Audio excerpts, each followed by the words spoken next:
বিসমিল্লাহির রহমানির রহিম। আসসালামু আলাইকুম।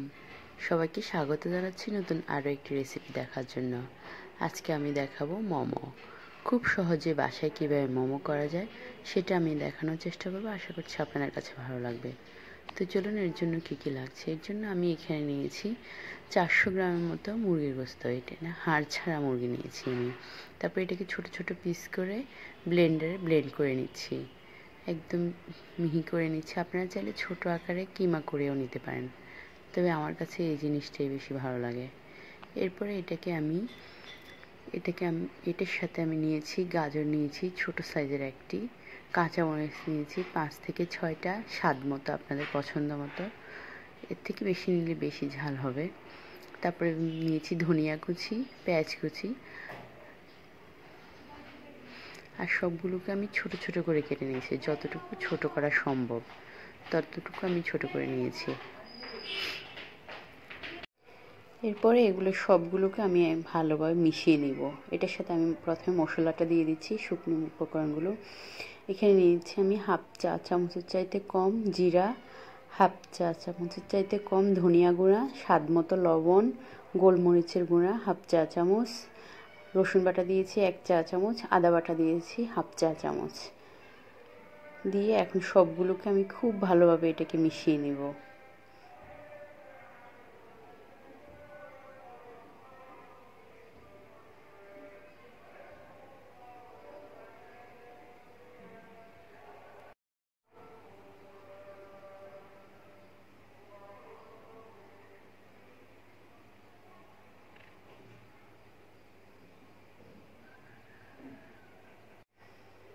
সবগুলো যখন খুব ভালোভাবে মিশানো হয়ে যাবে, তখন এটার সাথে আমি একটু সয়া সস দিয়ে দিব 1 টেবিল চামচের পরিমাণ মতো।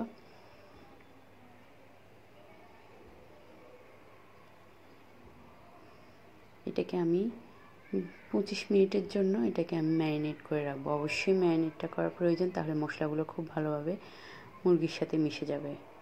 এভাবে আমি 25 মিনিট থেকে 30 মিনিটের জন্য রেখে দিব। এখন আমি তৈরি করব ময়দা দিয়ে মোমোর ডোটা রেডি করব। এটাখানে আমি দিয়েছি 2 কাপ পরিমাণ মতো ময়দা। খুব উঁচু করে আমি 2 কাপ পরিমাণ মতো ময়দা দিয়ে দিচ্ছি। দিয়ে এটার সাথে দিয়ে দেব আমি স্বাদ মতো লবণ।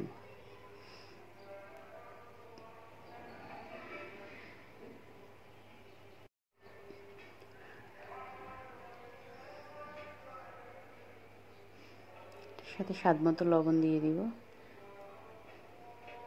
দিয়ে এখন আমি নর্মাল পানি দিয়ে এটাকে মিশিয়ে নিব। এখানে আমি 1 কাপ পরিমাণ মতো পানি নিচ্ছি, দেখা যাক আমার কতটুকু লাগে। আমি আস্তে আস্তে পানি ঢালবো আর এটাকে নাড়তে থাকবো, একবারে দিব না। এটা যাতে একদম ঠিকঠাক মতো হয়, খুব বেশি নরম হওয়া যাবে না, আবার শক্ত হওয়া যাবে না, একটু খেয়াল করে এটাকে করতে হবে। মোটামুটি আমার 1 কাপ পরিমাণ মতোই লেগেছে পানি, কারণ আমি যখন ময়দা দিয়েছি 1 কাপের থেকে একটু বেশি দিয়েছি। আমার 2 কাপের থেকে বেশি ময়দা কিন্তু এখানে গিয়েছে। এরপর এখানে আমি 1 টেবিল চামচ পরিমাণ মতো সয়াবিন তেল দিয়ে দিচ্ছি। তেলটা দিলে আটার ডোটা অনেক নরম হয়, আর আটার ডোটা যত মসৃণ হবে আপনার মোমোটা কিন্তু তত সুন্দর হবে উপর থেকে দেখতে। এরপরে এটাকে আমি রেখে দিব কিছুক্ষণের জন্য। তারপর এটাকে আমি ভালো করে কিন্তু এটাকে মলবো, অনেকক্ষণ থেকে মলবো। মলার পরে এটাকে বড় একটা রুটি করে ছোট ছোট করে আমি কিছু দিয়ে কেটে নিব। এই যে কাটার পরে এখন আমি আপনাদেরকে দেখিয়ে দিচ্ছি এটা কীভাবে বানাতে হয়। এখানে আমি সবগুলো মোমো একই ডিজাইনের করব। প্রথমে আমি ডান সাইড থেকে করতেছি, 3টা কুচি দিয়ে দিচ্ছি, বাম সাইড থেকে 3টা কুচি দিয়ে দিচ্ছি। ব্যাস এইভাবে করে আমি সবগুলো মোমো রেডি করে নিচ্ছি। আর এখানে আমি অনেকগুলো মোমোই আপনাদেরকে দেখিয়ে দিব। একই ডিজাইনের করলে মোমোগুলো দেখতে ভালো লাগে। আপনি যখন কেউ জন্য গিফট নিতে পারেন বা বাসায় কোনো গেস্ট আসলে পরিবেশন করতে পারেন, অসম্ভব মজা হয় এই মোমোটা। এর আগেও আমি মোমো দেখিয়েছি, তবে আমার চ্যানেলে যারা নতুন তাদের জন্য আমি আজকে রেসিপিটা করছি। খুবই সহজভাবে করানো, এবং কি একবার অবশ্যই আপনারা করে খাবেন, আর বাচ্চারা খুবই পছন্দ করে। আমি সব একই ডিজাইনে করতেছি, দেখুন। মোটামুটি একটু কুচিগুলো যাতে ঠিকঠাক মতো হয়, ঠিক শেপে হয়। দেখুন আমি অনেকগুলো দেখিয়ে দিচ্ছি, করতে করতে অনেক ভালো লাগে, তখন ইচ্ছে করে সবগুলোই দেখিয়ে দিই। আপনারা দেখুন।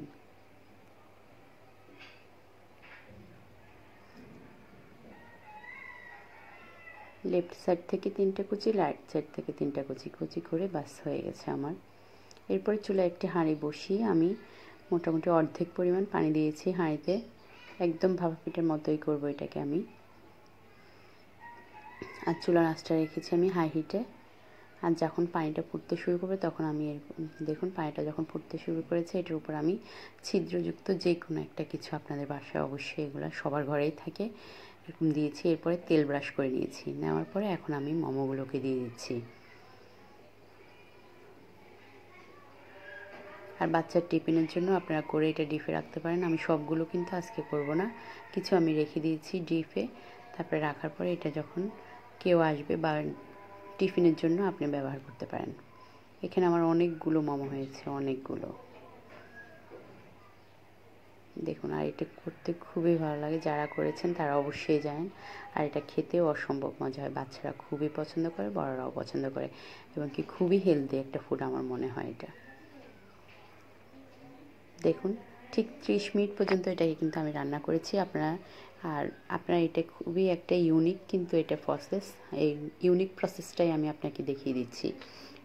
এখানে আমি 30 মিনিট এটাকে রান্না করার পরে হাত দিয়ে দেখুন টিপে দেখতেছি, তখন এটা একদম সম্পূর্ণ হয়ে আসছে। দেখুন হাতে কিছু লেগে আসতেছে না, আর কালারটা চেঞ্জ হয়ে গেছে। ব্যাস হয়ে গেছে আমার মোমো। এখন আমি সবগুলোকে নিয়ে ফেলবো, আর যতগুলো আমি এখন করব এরপরে এইভাবে করে আমি সবগুলো করে ফেলবো। আর এটাতে মোটামুটি একটা ভাঁজ দিলেই কিন্তু এটা ভালো লাগে, আর সবই একই ডিজাইনের হলে বেশি ভালো লাগে। আর যারা সব সময় করে তাদের ডিজাইনটা যেভাবেই করুক সেভাবেই ভালো লাগে। আমরা তো আর সবসময় করি না, যতটুকু করি মোটামুটি প্রায় করা হয় বলা যায়। এভাবে করে সবগুলো আমি করে নিয়েছি, দেখুন এরপর একটা। আর আমার ভিডিও যদি ভালো লাগে তাহলে অবশ্যই একটি লাইক দিয়ে দেবেন, আর চ্যানেলটি অবশ্যই সাবস্ক্রাইব করবে, সাথে থাকুন। সবাইকে অসংখ্য ধন্যবাদ এতক্ষণ সাথে থাকার জন্য। সবাই হুবহু রেসিপি ফলো করে করবেন, তাহলে খুবই মজা হবে।